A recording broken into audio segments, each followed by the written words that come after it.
don't sing along, you're in the wrong room. Yes. This is City Conversations. My name is Andrew. I'm Director of SFU's Van City Office of Community Engagement. I'm a member of the steering committee of the Center for Dialogue, one of the partners on this talk, along with SFU Vancouver, SFU Public Square, and the SFU City Program.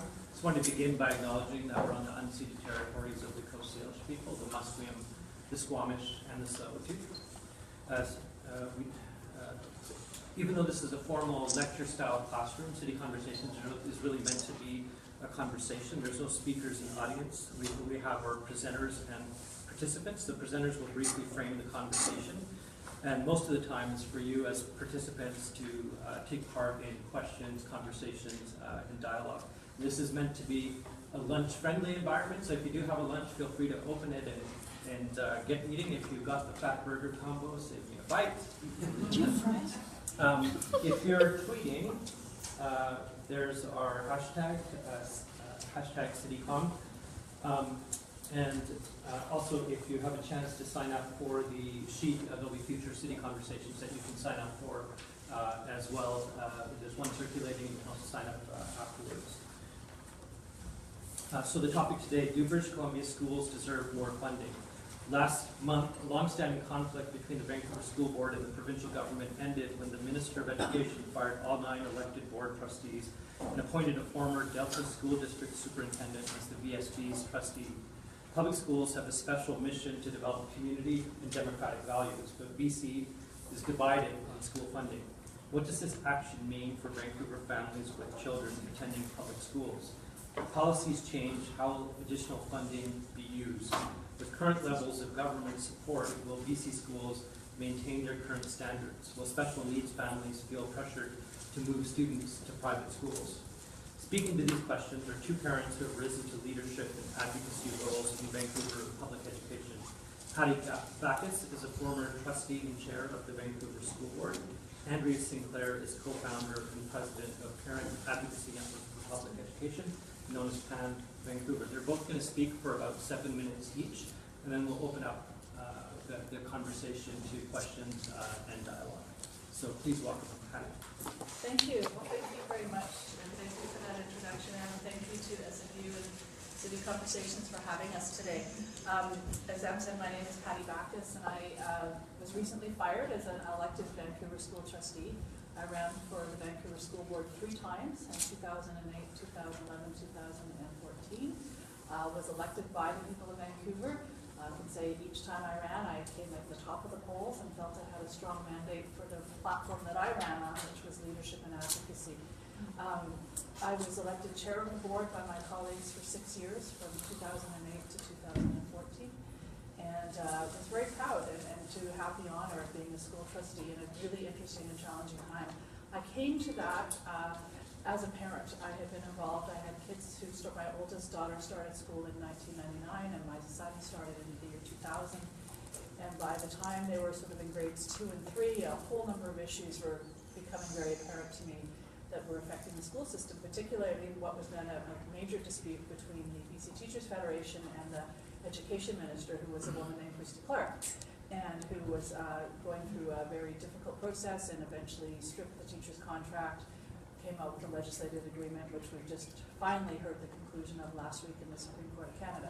So that very much shaped my experience as a parent and what was happening with my own kids. I had a son who was clearly having some big struggles and needed different assessments and special education support, and it was a struggle even then, and that was 14 years ago. I had a background. I studied political science at university. I worked as a journalist briefly, covering school board issues, so I was fairly aware of the political dynamics, but what I was seeing happening was really troubling to me and the direction that we were going. When that, this case that went to the Supreme Court and was decided on last week, when that was decided, one of the other impacts that we haven't heard a lot about this week is that the legislative agreement gave the teachers a salary increase, but there was no funding provided to school boards. So that meant school boards had to find within their budgets the funding to cover that. And that was the year of the largest cuts to the Vancouver school system ever. That was a $25.5 million hit in 2002. That's what got my real attention and sort of spurred me into becoming more active as a parent when I heard how that was going to affect my kids' own school and all of the services that were going to be withdrawn, and that it was going to be even harder for me to get that special education support for my son. Since then, it has only become more difficult. I finally ran for the school board in 2008, and in the time I was on the board, we went through, I guess it would be 8 budgets, and I added it up just now. It was about $70 million in cuts that I had to, there were budgets that I had to vote on during that time period, and every one of them was difficult, some more difficult than others. In many cases, we worked very hard to find efficiencies and find ways to minimize the impact of those cuts on classrooms, and the reasons those cuts are there. And you'll hear government say there's more funding than ever, and every year we're spending more. Well, yes, that's true. You're probably spending more on lunch than you did a few years ago. It doesn't mean you're getting more lunch, and in some cases you might be getting less. So that difference of the cost drivers in our public education system are primarily external to a school board. So contract agreements are generally now bargained at the provincial level. Inflation, of course, has a cost. There are other cost drivers that school boards have to cover off as part of their budget. Very little control anymore for school boards in terms of their revenue. They used to have some taxing abilities. That's been long gone, and that's all centralized with government. So what happens is costs go up 3%, funding goes up 1%, and you're stuck with that percentage in the middle. And school boards by law are required to pass balanced budgets and submit them to the Minister of Education the end of every June for the coming school year. This past spring, our board was faced with about $25 million of cuts, and these were getting to levels and the kind of services that I never thought I would see happen. We were looking at cutting early intervention programs for at-risk primary kids, cutting the entire elementary band and strings program that is an award-winning program that my own kids participated in, breaking the class size barrier at secondary, going over 30, which we've never done before, saying we're now just going to have to break through that and go larger and larger classes. A whole number of areas that we finally decided, after being out during the public consultation, hearing from parents, hearing from students, hearing from employee groups, this was just simply going too far, and it was time to say no. So in an act of protest, really, we refused to pass that budget last April. We said no, we're not. 5 out of 9 of us did, enough to have the budget fail. There was still a balanced budget on the table. We just said, as a board, we're not approving this. This is not acceptable. And we notified the Minister of Education. That budget still went ahead because we clearly couldn't spend money we didn't have. So the superintendent proceeded to implement it. We said, we get that. We support that there's no other alternative. We don't have a line of credit. So if we keep teachers on that we don't have a budget to pay for, we actually won't be able to pay our bills come school year. So it was a symbolic protest. The minister didn't fire us right away, which a lot of people expected. Typically that has happened historically. Didn't fire us right away. Instead decided we would be subjected to a forensic audit and a review of our processes, which recently concluded, and some very lengthy reports, and no findings of a forensic nature, no misspending, but a difference of opinion on the role of school trustees. The special advisor who was assigned was a former deputy minister, a career bureaucrat with absolutely no experience in the education sector, who said that trustees should be more stewards than advocates, and took the position that stewardship meant absolutely about the bottom line of fiscal responsibility, where I would argue that my perception of stewardship is about protecting public assets, protecting public programs, advocating for them. So it really became a political dispute. We finally decided that we would proceed for a number of reasons that I could explain later if you're interested, that we would in October. We said we're going to pass that budget now. It was creating a lot of complications. We notified the minister of that on a Friday. We said we're scheduled to meet on Monday. We're going to vote on our budget. We expect it to pass this time. And so that Monday morning, he held a news conference and announced that he was dismissing the board and replacing the board with an appointed trustee. So that leads us where we are today, and I am now a former trustee and will continue to be an advocate for public education. Stop there. I'm Andrea Sinclair. I'm here today as a parent of elementary school kids and one of the co-founders of the Parent Advocacy Network. Thank you also to City Conversations and to Patty for coming today. The Parent Advocacy Network, or PAN, as we're often referred to, is a nonpartisan grassroots collective of parents and community members who believe that all children have a right to high-quality public education, accessible in their own neighborhoods, in educationally appropriate and seismically safe buildings, with the resources and staff necessary to meet their learning needs. But it's not just our vision, it's the vision of education which underwrites the BC School Act. It's the vision that recognizes the intrinsic value and contributing potential of every child, and our collective responsibility to ensure equity of access to quality education through the redistribution of wealth.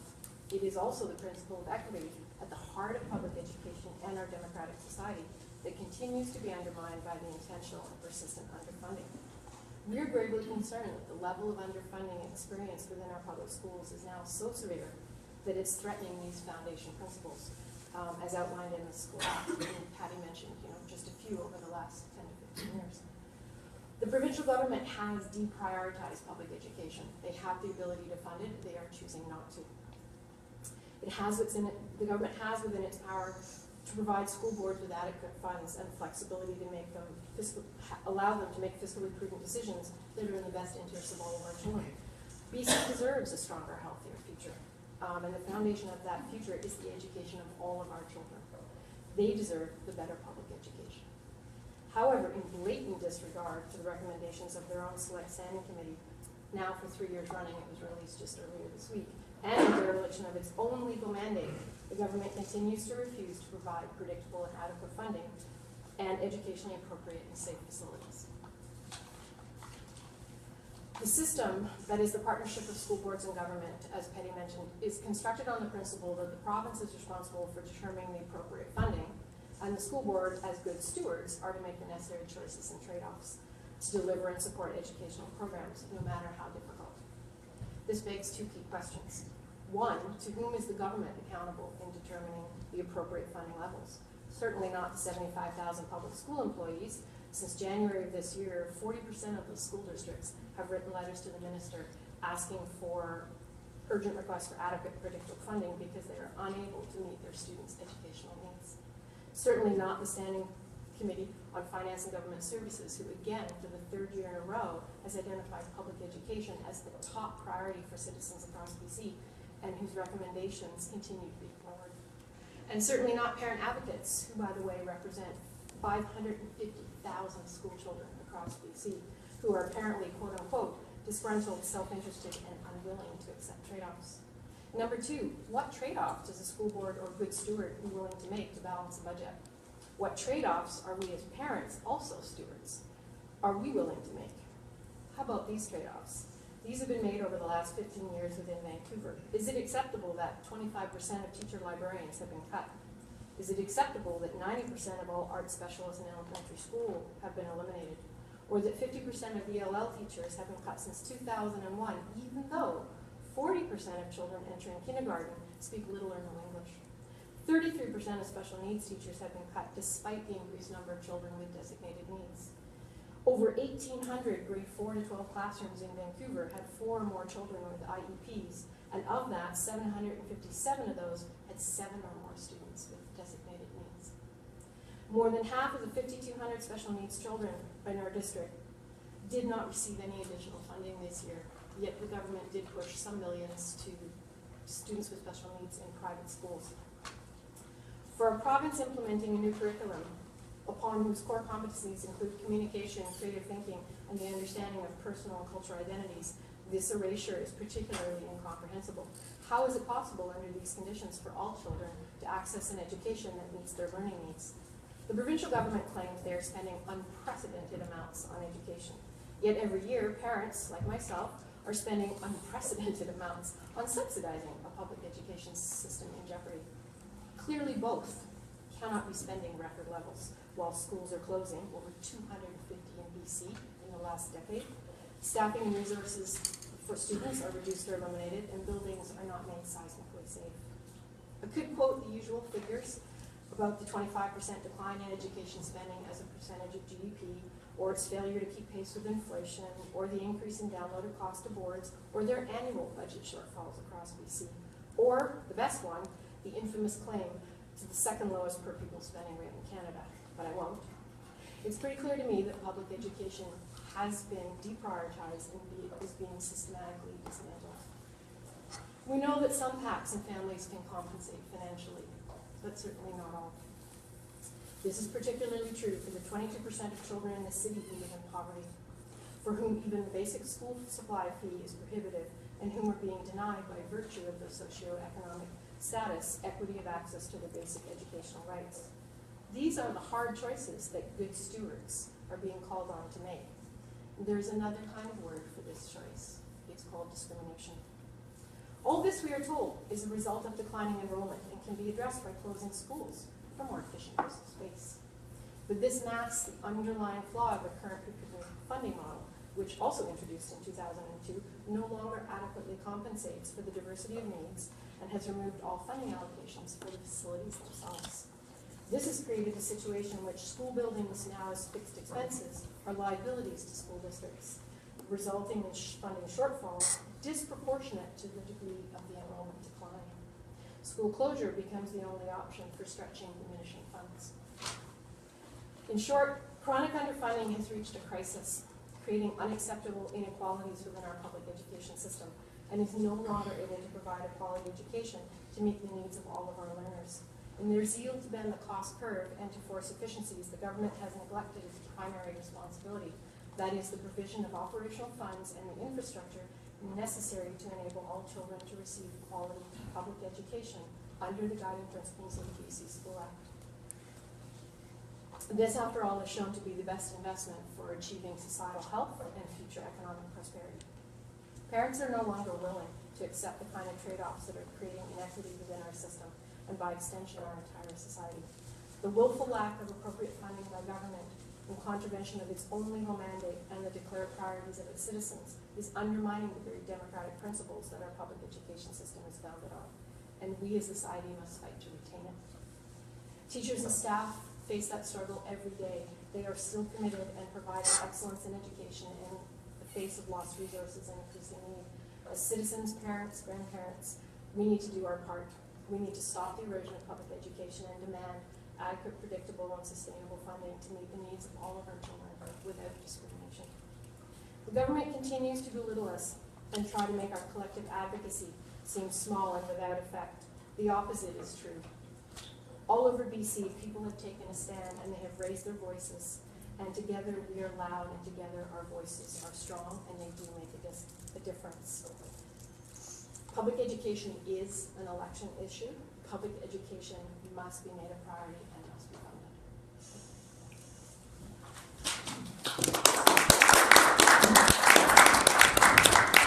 Thank you, Patty. And we're now going to open it up to questions, comments, clarification. If you could just state your name before you speak. We have about 45 minutes or so.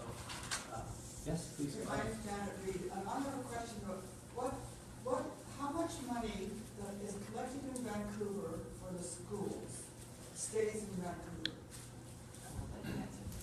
So, as people probably know, that the City of Vancouver, when it puts out its property tax notices, there's a portion that's called the school tax levy.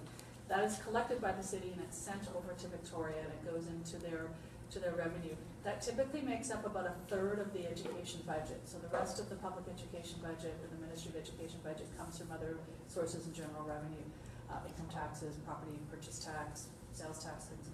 Vancouver actually submits more than it gets back. So most districts, the average would be they put in about 30% of what they would get back in funding. This last year was the first year Vancouver actually submitted more than it received in funding, so it was about 100 and something percent. So it was, I believe it was $15 to $20 million more that we sent over Victoria than we got back. That, of course, doesn't include any of the other taxes, in particular the property purchase tax, which we know is a huge windfall for government. None of that is coming back. So we looked at other metro districts. I think West Van also pays proportionally more, you can sort of see because of the property value issue. But other districts, if you looked out to Surrey or Coquitlam or go up north, they'd be at about 30 to 40%. So Vancouver residents, and I often say that, when we're being told in Vancouver that we need to make the hard choices, we need to close schools, we can't afford to have programs, Vancouver taxpayers have paid for these programs, they've paid for these schools, and they're paying far more than their share. Now, you could get into a debate, the reason why they have the funding system they have is to provide sort of equity across the province, and we're not necessarily wanting to argue with small towns and remote locations over funding, but we are more than paying for what we're getting back now in Vancouver, for sure.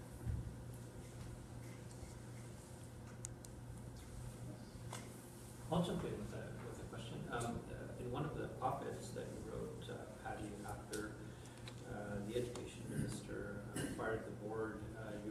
some public assets, for example, like Kingsgate Mall that the school board owns. I'm wondering if you can speak a little bit to kind of the broader issue of public assets and maybe polarizing issues like Kingsgate Mall as an example. So the site of Kingsgate Mall, once upon a time there was a school there, and there's now a mall there. So the school board owns that land.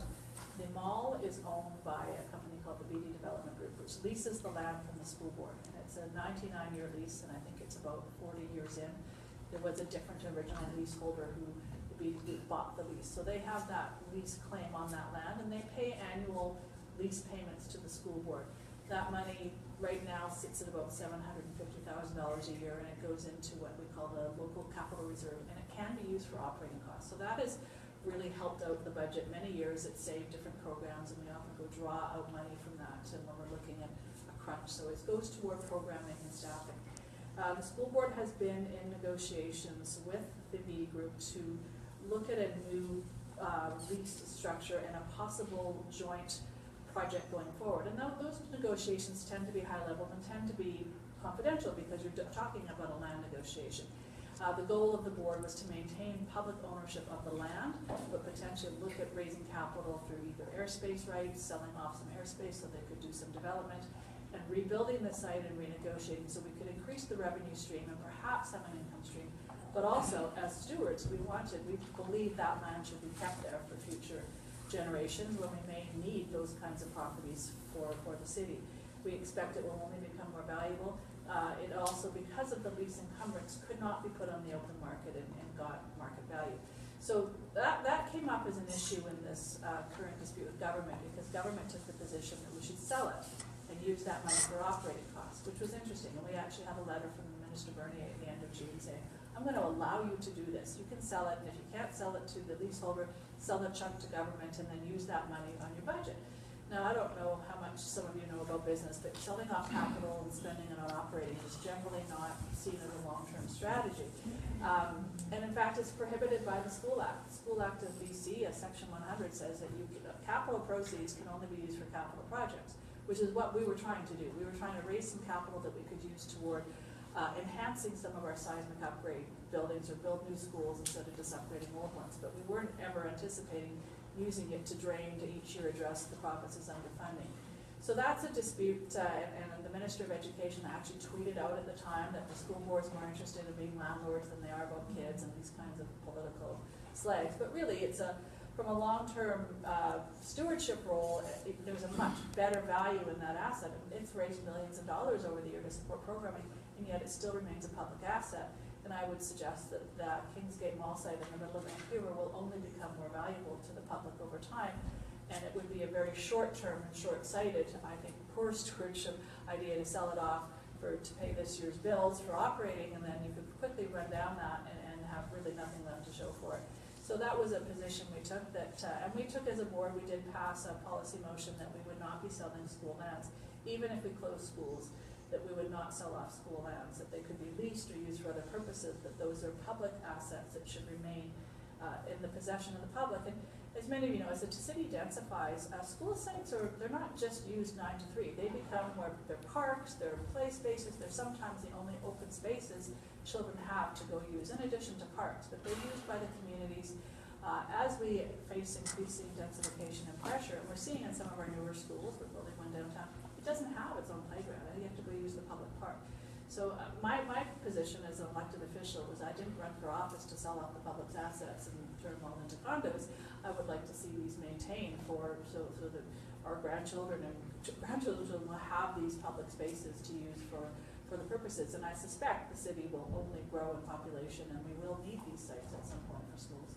If I could add, I think too, from my perspective, it didn't solve any of the school board's problems. So if you just follow it through to execution and you say, yes, you have the clearance from the government, yes, you go ahead and sell it, you get whatever amount you have, you put it towards your OPEX, which normally you wouldn't do, but let's just follow that line of thinking. All it does is deflect from the bigger problem that public education is not funded, and it lets Vancouver off the hook for, let's say, 1 to 3 years, kind of solves their problems in a Band-Aid kind of way, which then quiets the voices of Vancouver. And time passes on, but it doesn't actually solve any of the problems. It's really, really short-sighted. I believe the Tyee was one of the few publications that did an article on the connection between the leaseholder and the education minister. There was obviously some political pressure put there and maybe some donations in the way, so that will be visited at another time. But thank you for sticking up for saving this piece of land for SFU. Question for Patty. Patty, with the Supreme Court of Canada decision and basically yielding to Judge Donald's case in the lower court, I think we find ourselves in a bit of a limbo, not really because we're supposed to go back to where we were. I'm just wondering, moving forward, restorative measures and actions on a board level, and maybe if I could get Andrea to comment on a grassroots level, I think everybody would be very interested. So if you go to the Vancouver Observer, I wrote a column on this yesterday that's online, if you could Google it, on what it's going to look like, or what it might look like to restore the contract language or something bargain from that. So as you know, the Supreme Court of Canada upheld the original Griffin decision on the teachers' case against government about their contract stripping, which really primarily focused on their ability to bargain class size and composition provisions. That was taken out of their contract in 2002, put into legislation. And if you overlay it, and back in 2002, so really where they are now is those items can be bargained. So that section of the current contract can be reopened and bargained, but the teacher's position is they're going to go from that original language, and they don't see much of an incentive to move from that unless, typically in bargaining, government would have to offer something. It would really be a concession for them to move far away from that. And after 14 years in court, I can see they're not in the mood to give up much at this point. So I did an analysis in my column of what, if you compared, and back in 2002, a lot of this language was in local agreements. So the Vancouver School Board's agreement with their teachers would have been different from another district. There'd be some similarities and overlap. So I looked at the original Vancouver language from 2002 and where that would differ from what we see today, and how, and our staff had done that analysis back in 2014 when government was going to the Court of Appeal to overturn the original BC decision, which was, the appeal court's decision was later overturned by the Supreme Court. So it would be a lot more classrooms. We calculated over 100 at the elementary level. That would be primarily because of the class size limits in the original contract were about 2 students smaller at primary. And then there was, it will become very complex on how we approach students with special needs, because even the designations and definitions have changed since 2002. But there were quite strict limits on the number of students with special needs who could be in a particular elementary classroom. And really, it was hard to get much beyond 2, and if it did, that class would automatically have to get much smaller. Now we currently have many classrooms in Vancouver that have over 7 students with designated special needs, and that would not be permitted under the old contract. So you have to reorganize those classes into much smaller classes. And some of our schools, when we have a number of those, and there are several, they would have to have up to 7 more divisions. And at secondary, again, we're way over the class size limits. There would have to be probably an additional, I think, 100 full-time teachers or more added. And it would be much smaller numbers in courses like tech studies, where they used to have limits for safety reasons, and those were kind of blown right through. PE courses, different things like that. And where it's going to get really, so obviously right off the bat, there's going to have to be a lot more money spent on hiring teachers. Now the question is going to be, where do we put all these classes? We have many schools that are maxed out, and school districts have done a number of things to deal with surplus capacity. We now have about 1,800 international students who attend our high schools. We have put mini programs and choice programs in schools that have surplus space.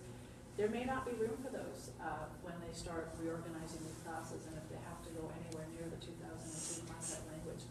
And our staff had done some analysis. So we have schools like downtown Vancouver and Yaletown. We have LCY Elementary, has 17 classrooms. They're all in use. If you applied the 2002 contract language to those students, you'd actually need 3 more classes. There aren't 3 more classes, and there's no room for portable. So in 2014, the staff at the VSB said, we'd have to not take a kindergarten intake next year. We'd have to actually stop taking more kids and use those classrooms if we were to apply that for next September. Many high schools would have to maybe perhaps look at moving out, relocating their choice programs, some of the mini schools. There would be room for schools like Strathcona Elementary has a dual track French immersion program. And if we looked at the regular stream class, so that we call it dual track, there's English track and a French immersion track, and that was put there, the French immersion program, because there was excess space. Well, if we reorganize the students in the regular stream with the 2002 language, we'll need about 6 or 7 more classes. That can push out the French immersion program. So there's going to be some tough decisions. The good thing for Vancouver is we didn't go and close schools, despite huge government pressure for many, many years. We were poised to consider closing 11 schools. We were poised to vote on that since December. Just before we were fired, we voted to stop that process, and thank goodness we did, because we will need that space. It's not going to always be where we need it, but it does give flexibility. There will be many school districts that have closed. I look at North Van, I think they closed 9 schools in the last 10 years. They're going to have a problem. And many schools, Coquitlam closed a lot of schools, and I know they were very worried when this case first won at the Supreme Court of BC. There were some of them very relieved when the Court of Appeal overturned that, and now I'm sure they're back in a bit of a panic of what they're going to do. I would suggest that government needs to be acting very quickly. There will need to be capital funding in addition to the operating funding that will pay for these additional teachers. They need to move quickly to start arranging for portables where necessary. They did that with full-day kindergarten. It's possible. For some schools, they need to be funding additions. They could be moving forward quickly on schools that they know they need to be either rebuilding for seismic. This is an opportunity to say, well, what size does it really need to be? Let's get going on those now. My concern is they seem to be saying, well, we'll see, we'll wait, and any further delays, I don't think there are excuses for that. They knew this was a possibility. They should be planning for it. School districts knew this was possible. They need to start planning quickly and working, bargaining with the teachers on what this is going to look like and providing a path forward. But it's time. I mean, the really tragic thing, and I think I look at my own kids who were the shadow they were under their entire time in school. They're now out of school, but we watched every year they were in school, things taken away. And I feel like there are hundreds of thousands of kids who really lost out during this fight. That can't be restored.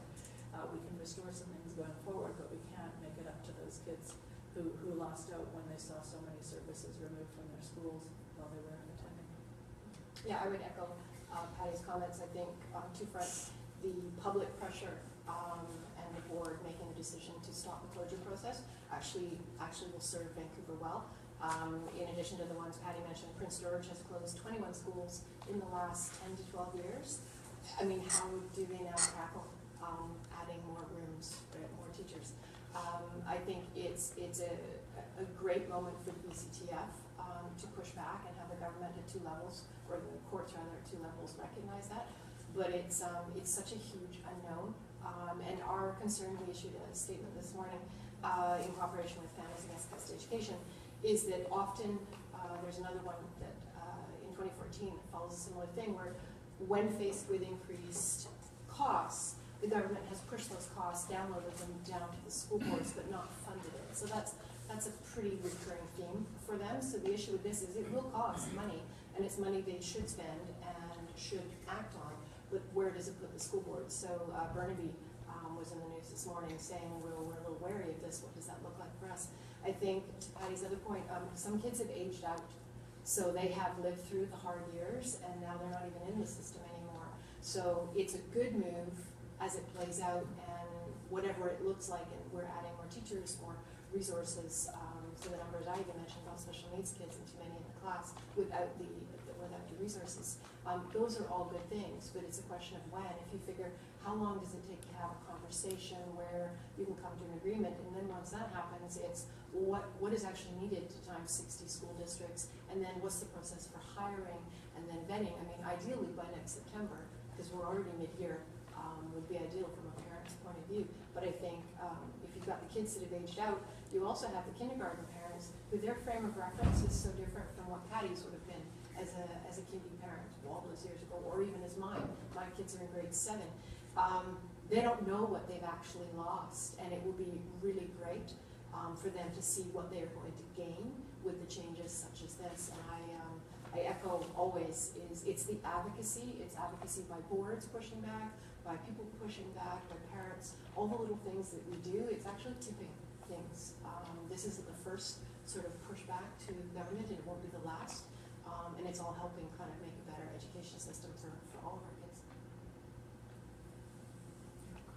Do you changes occurring in designation funding over the next couple of years, or is that something that is decreasing? I know there was the North Van court case with Moore where they ended up actually having to pay back the parents for having to pay for their own child's education outside of the district because they were unable to get the services required. Does that have any play in Vancouver? It's been an interesting topic for a long time, and I, for years, sat on the district's special education advisory committee as a parent of a child with special needs. And, you know, there's some schools of thought, and when George Abbott was minister a few years ago, they were kind of moving toward this is when personalized learning was the kind of the new lingo and everything was going to be, and they talked about moving away from designations. And I think there's some merit to that. The idea of, there's the concept of universal design for learning, which is somewhat like a comparison to what they do in architecture, where you build buildings with ramps and braille on the doors, and you assume there are a full range of people who access it, and that we should be redesigning the school system to accept that the range of students goes from over here to way over here, and we need to redo it. Now the fear is, given the government's record, is that they take that away, and it just means teachers are added with this added workload, and no, we haven't really truly redesigned the system, we haven't adjusted class sizes, we haven't adjusted curriculum to do that. So there was some pushback and some concern, and I would say the current system for designating students is a very blunt instrument. So it takes these vast categories, and I could say, I have my child at that time was given the G designation, which is what they use for anything autism related. That can be a super high functioning kid with Asperger's who's getting straight A's and doing really well, but has some social issues, to a completely nonverbal, very low functioning student who needs constant care and will never be independent. So it's a very blunt instrument. It's what we call a funding formula. It's not a spending formula, which is often misunderstood even by people who work in the system. It's how government just adds on to your funding. They say for every student who fits in this category, you get X number of extra dollars. And private schools can access that same amount as well. So it's not a great, and it doesn't really reflect the functional needs of kids in classrooms, and I think there's some consensus on that. The problem is it's the devil we know. No one's really come up with a better alternative that ensures that there will be support. During the time the current government has been in, and since 2000 or 2001, they have changed some of the categories. So they used to fund what they call the high incidence categories. So those are learning disabilities, ADHD, some gifted categories. Those are no longer targeted funding. Though they say it's rolled into the general block, but I challenge if it really is. And we've seen some of the numbers of those identified students drop because there's not the same motivation to get them assessed.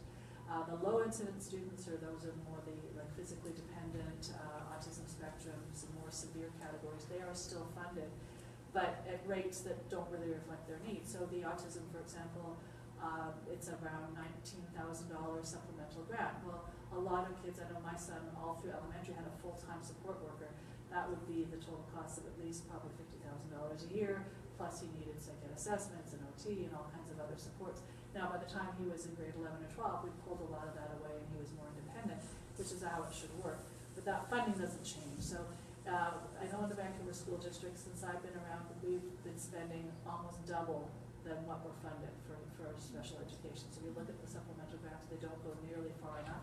So there is a big chunk. So if, I guess the system is based on, there's a sort of typical range of kids, and then there's these special kids. And I think we have to find a way to accept that in a truly inclusive system that we fund the entire system to reflect the range of kids. The trick is making sure that no one loses out in that. So I think there's an argument we made, we really need to relook at how we do that. But there has been reluctance because in the past when changes have been made, it's been a takeaway versus making it better. To me, those kinds of changes depend on a much more respectful and trusting relationship. The trust between the educators and the politicians, I think, has been really quite destroyed over the last several years. And we need to rebuild those relationships, trust the professionals much more, and work in a more respectful, trusting way to find better ways to move forward. The current political climate, I don't have a lot of optimism that's going to work very well. Okay. Can I ask a part B?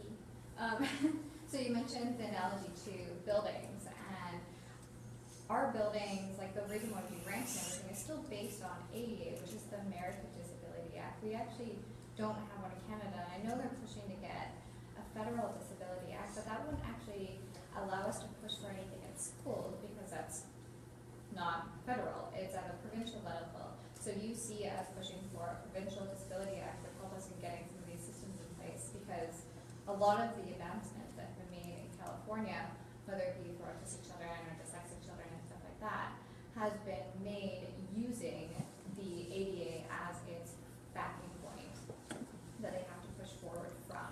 So do you see that, like, can we advocate from both sides, I guess, is my question? Like, My what is answer the would be best? yes. And the What only is the reason- better approach, I suppose? Well, is my I'll let question. Patty answer, but the reason I would say yes, and I don't have so much knowledge about special needs as certainly many people in the room, but PAN has been pushing the federal government for seismic funding. So same thing, education is done provincially, so the seismic and the infrastructure around school buildings is also provincial, certainly with and through school boards. But public safety is a federal issue. So we argue that it behooves the government to push the province, and I think it serves parents to push in all the directions you can. So it's not saying, oh, federal government, put in everything that you need. It's probably a joint venture, like most things are. So I would say, in your case, I would say you push down both streams, and you've got other stories to back up the rationale for doing that, absolutely. Well, I think it's an interesting approach, and I would say that a lot of the change comes through litigation or types of litigation. Like the case you referred to, the North case in North Van, was interesting, but it was quite a specific case because there had been a student who was going to go into a particular program. That program was cut, and I believe the judgment was that the board at the time had different options and that his rights to an education had been violated. So, but it wasn't really scalable to other districts, and it hasn't really had an impact on other policy. But we do, a lot of the discussion that goes on, I can tell you, in school boards, and particularly in town meetings, is around human rights legislation. It's always breathing down their backs and is a good motivator to do the right thing. And I think if we look at inclusion as a general concept, whether it's of special needs, whether it's of varying gender identities, varying cultures, it's a very much a topic of discussion in school boards.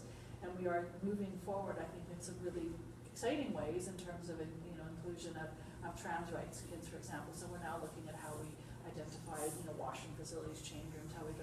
So there is a growing awareness that we have a different population than we really design schools for, and we need to be reflecting that and respecting people's human rights. And the human rights issues around special ed, this may come up, and it's interesting because even with the Supreme Court ruling, if we look back at how they used to, because there were some very strict limits on students with special needs, how many could be in a class.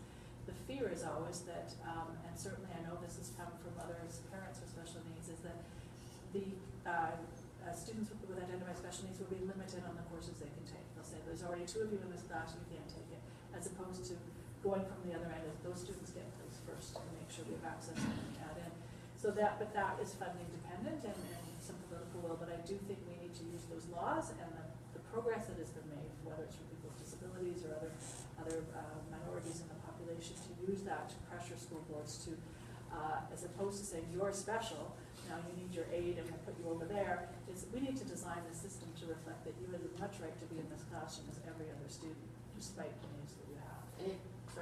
And that's really where we still haven't got there. We've accepted inclusion, but we haven't really accepted the spirit of it in how we design our classrooms, how we design our teaching, how we train our teachers in many cases, and a very short amount of instruction on how to deal with students. But we know enough now that we are a diverse population. How people learn is very diverse, and we need to.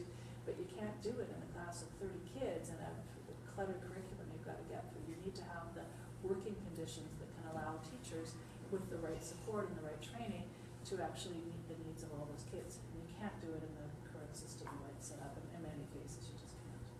And I would go back to the School Act. The BC School Act, albeit, it was written a number of years ago, it is very clear about the equity of access, and it shouldn't be because of your race, your gender, your ethnicity, like any of those things. It's very, very clear. So use that as well, because they do have to follow that prevention. A question back there? My name is Ralph Kratz. What Patty was saying about the special needs within classes, there have been the high incidence children who have been denied the funding that they were receiving before, but it goes beyond that because the designated children that are in classrooms do not accurately reflect what the actual needs within a classroom are. And I say this from the perspective of someone who was a resource teacher in Vancouver.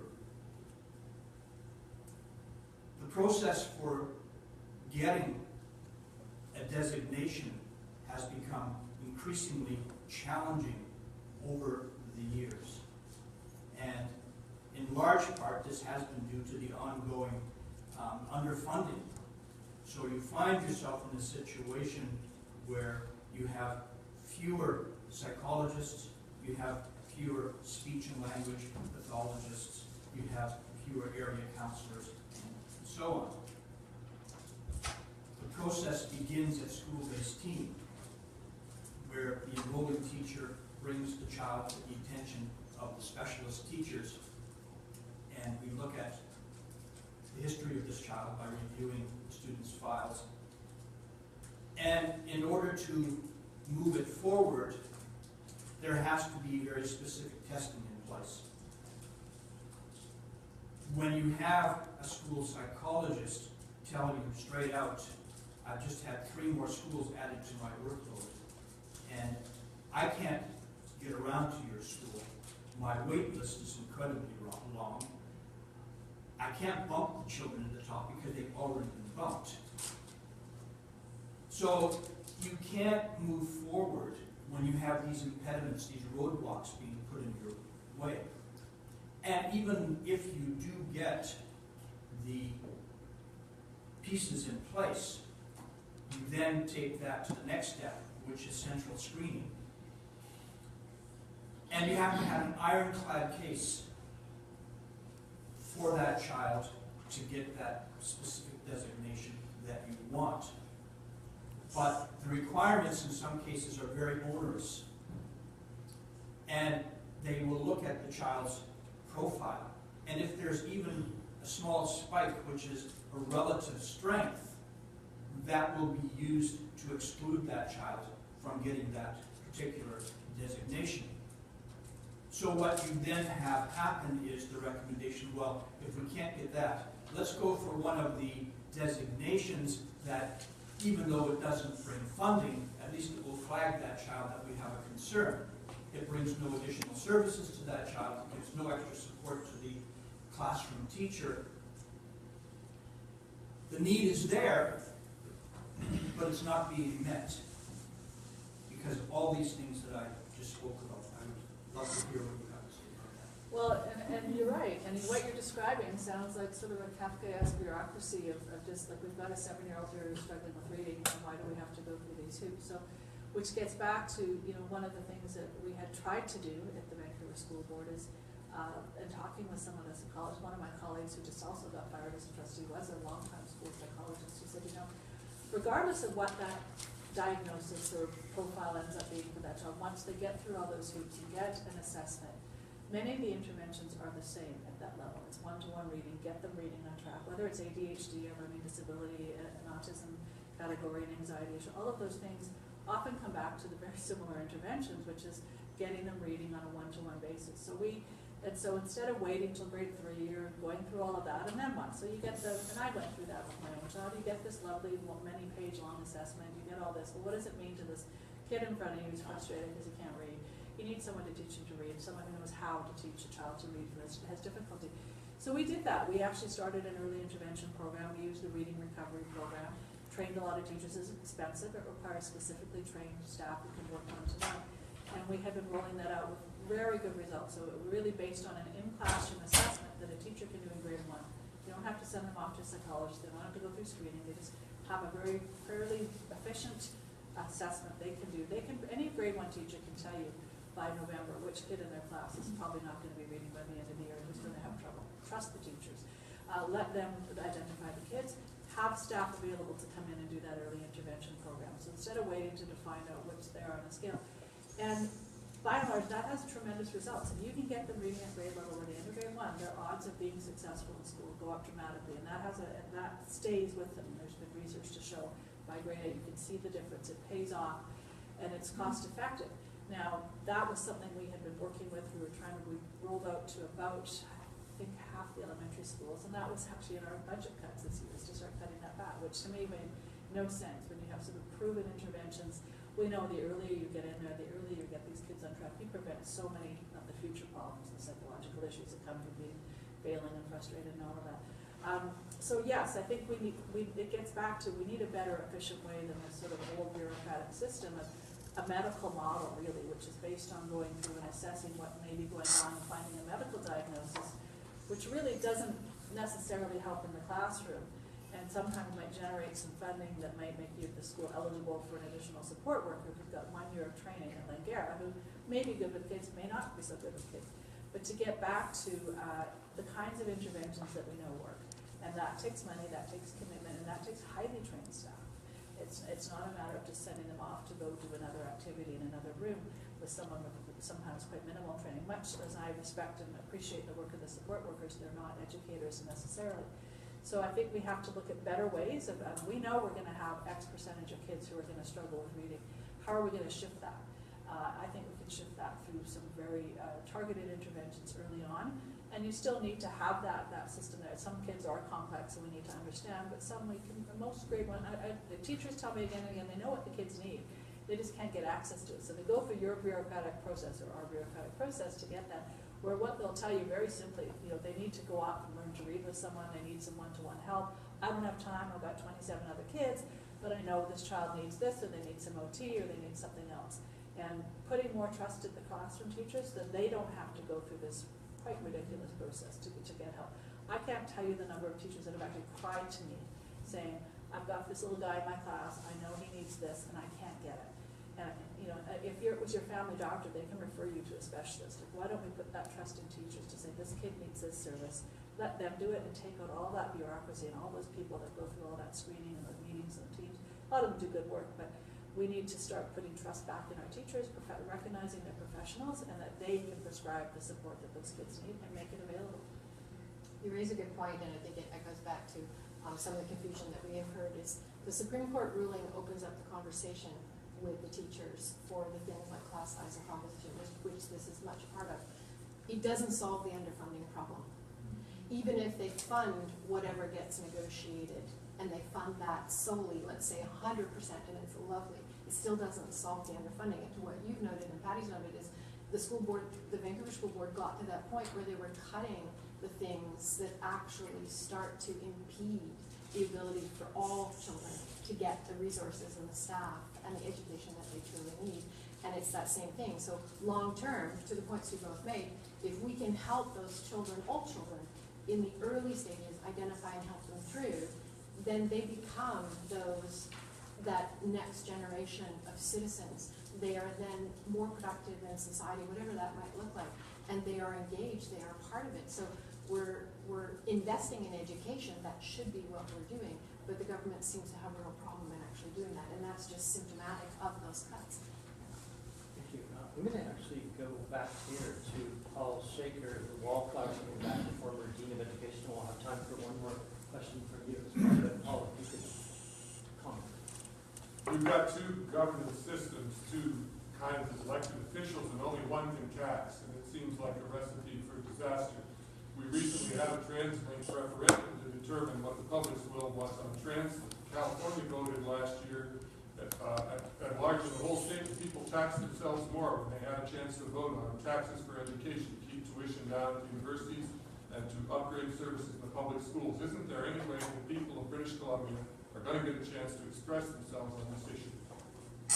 Well, one of the silver linings to what I've been through, as a school trustee and the battles that we've had and getting all of this stuff is that this is the first time as we're heading into a provincial election that I can remember in a long time that public education seems to be shaping up as an election issue. So we do have a provincial election coming up in May, and I would say the last few elections I watched the debates and I went to candidates meetings, and there was very little discussion of education. And of course we know polling drives a lot of political strategy, and parties will poll and they'll do polls and ask people unprompted, what are your top issues? For the first time we're hearing that education is getting some traction. And I think that's exciting, and I do think, all the parties, they all campaign on it. They're all for education. I mean, you hear the Liberals, everybody's pro-education. Everyone wants a strong education system. The devil's in the details. Do they really mean it, and what's it going to look like? And I think Parents, the parent groups that we're seeing rising up now, not just in Vancouver, we're seeing it in Richmond and Surrey and up in the Okanagan. Some of the, I think we reached a point where things got bad enough, and the school closures up in the Okanagan, Soya's losing its only high schools, things like that. That has got people woken up. This court case, I think, and the impact, I think that has got attention. So, maybe things had to get bad to get people's attention and to get that public pressure. My hope is that it puts pressure on whatever the party is, that they have to have a sincere education platform and some commitments that will restore a lot what's been lost and move forward in a much more constructive way. But I think the model of governance, it is a problem in BC. School boards used to have far more authority. They had some local taxation ability. They did their own bargaining with their unions. I used to work for the Richmond School District in the 80s in communications, and a lot of my job was, putting up communications that would convince the public their investment in their taxes was worth, because the taxes were going to go up, was worth it, and telling them what the work that the school board was doing. I think we've shifted away from that, where school boards really now serve a function of making government's difficult decisions for them. And when they're not given enough resources to make improvements, or at least status quo. So I'm all about making tough decisions. I do believe every dollar has to be accounted for. Nobody wants to waste money. We want to make sure every public dollar is going to where it's most effective. But we were past that point where it was just which is the least horrible decision you can make? What are you going to take away? Is it going to be the band program or the early intervention or the science teacher or the, and at a point where I would have argued, and one of my arguments was that the School Act also says the job of school boards is to improve student achievement. We reached a point where the decisions we were faced with, none of those could have been seen to be improving anything. So the model, I think, can work if there's adequate funding, and we haven't mentioned that, BC has among, I think, Canada's now lowest per student funding. The latest Stats Canada figures that were available are a few years old, but I think only Prince Edward Island is spending less now per student. Yet we're still regarded as one of the most successful jurisdictions for education. We attract families come from all over the world because of our public schools. We do it really well relative to other jurisdictions, which to me suggests we should be investing in it and being proud of it and showcasing it. It's something we've got figured out pretty well. We have a highly professional teaching force that we need to be leveraging that in much more positive ways than every year saying, well, they're doing all right, so let's see what else we can take away. And that's government's argument. They say, well, your outcomes are still good. They won't mention that they've changed grad requirements so it's easier to graduate. And they'll say, look, you're graduating lots of people, everything's fine.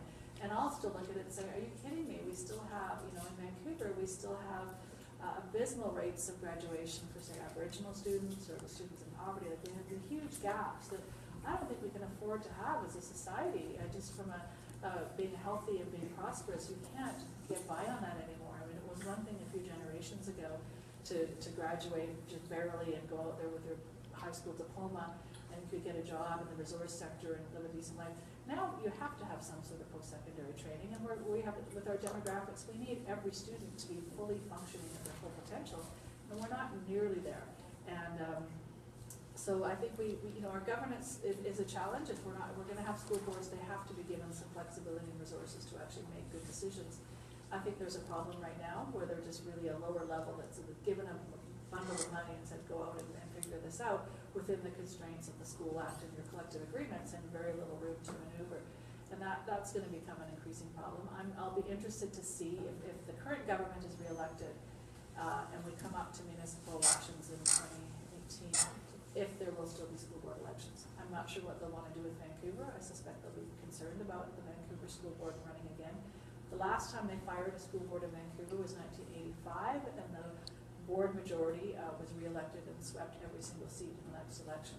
And government is, I know, acutely aware of that.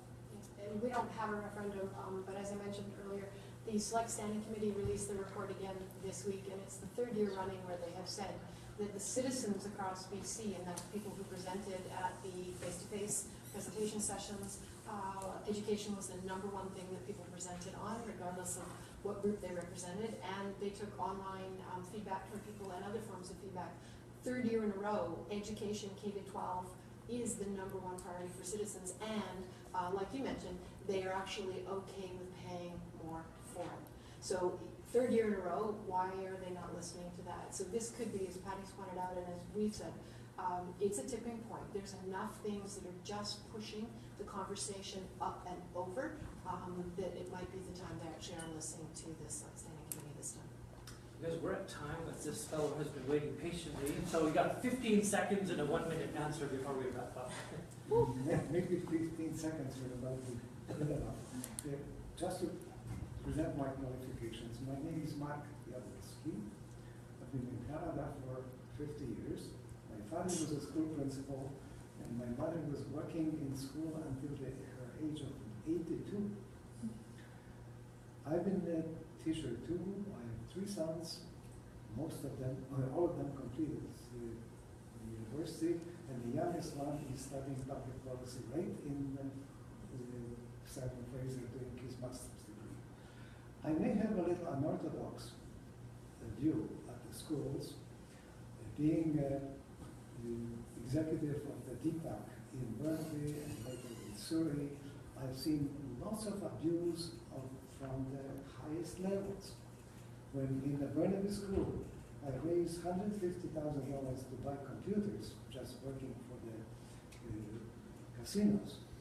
School board for 7 months was resenting my idea of buying Macintoshes, even though many teachers wanted it, just because they got a bribe from Microsoft.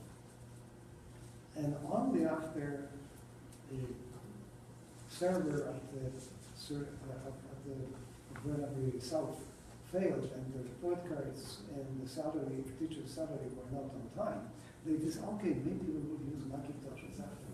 I'm glad that you are. So You could get to your questions, sir. no. The question is that we should understand that probably less than 20% of any population is awarded to go through the higher education. The rest of them may do that out in college or some professional courses. And I feel that British Columbia schools built like a Taj Mahal with acres of homes based on ideas which were good for the San Diego. I read the master's thesis on the subject, that we should try to be efficient and do what is really right, not to have a school as a warehouse to keep kids before, so they would not go on the streets. You guys want to quickly comment back and we'll wrap up? Actually, yeah, I'm not sure of the question, but I guess from my own personal view, I would argue that the schools and the buildings and the community that resides in a school is greater than the sum of its parts.